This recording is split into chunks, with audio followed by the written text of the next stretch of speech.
ಸಾರಿ, 10 ನಿಮಿಷದಲ್ಲಿ ಮೀಟ್ ಮಾಡೋಣ ಅಂತೇಳಿ ನಾನೇ ಲೇಟ್ ಮಾಡಿಬಿಟ್ಟೆ. ಹೇ, ಯಾಕೇನಾಯಿತು? ಯಾಕಿಷ್ಟು ಟೆನ್ಷನ್? ಏನಿಲ್ಲ. ಹೇಳಿದ್ರೆ ಅಲ್ವಾ ಗೊತ್ತಾಗೋದು. ಅಲ್ಲ, ಬೆಸ್ಟ್ ಫ್ರೆಂಡ್ ಅಂತ್ಯಾ, ನನ್ನ ಜೊತೆನೂ ವಿಚಾರ ಶೇರ್ ಮಾಡಲ್ವಾ? ಇದೆಲ್ಲ ನಿನ್ಗೆ ಅರ್ಥ ಆಗಲ್ಲ ಬಿಡು. ಅದೇಂಗೆ ಹೇಳ್ತೀಯ ನಂಗೆ ಅರ್ಥ ಆಗಲ್ಲ ಅಂತ? ನಾನು ತುಂಬ ಇಂಟೆಲಿಜೆಂಟ್ ಇದ್ದೀನಿ, ಬ್ರಿಲಿಯಂಟ್ ಇದ್ದೀನಿ. ಅದಕ್ಕೂ ಮೇಲಾಗಿ ನಾನು ನಿನ್ನ ಸೀನಿಯರ್. I know everything. ಈಗೇನು ಹೇಳಲ್ವಾ? ಹೇಳೇನು ಪ್ರಯೋಜನ? ಯಾವತ್ತಾದರೂ ಯಾರನ್ನಾದ್ರೂ ಲವ್ ಮಾಡಿದ್ಯಾ?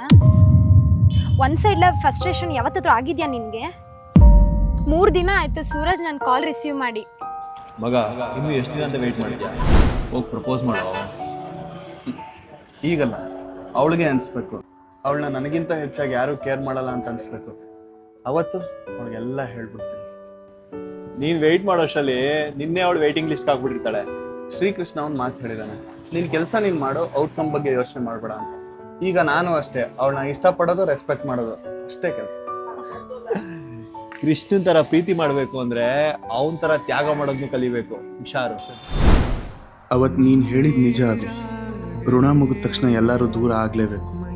ಈ ಬ್ರೇಕಪ್, ರಿಜೆಕ್ಷನ್ಸ್ ಎಲ್ಲ ನೆಪ ಅಷ್ಟೇ.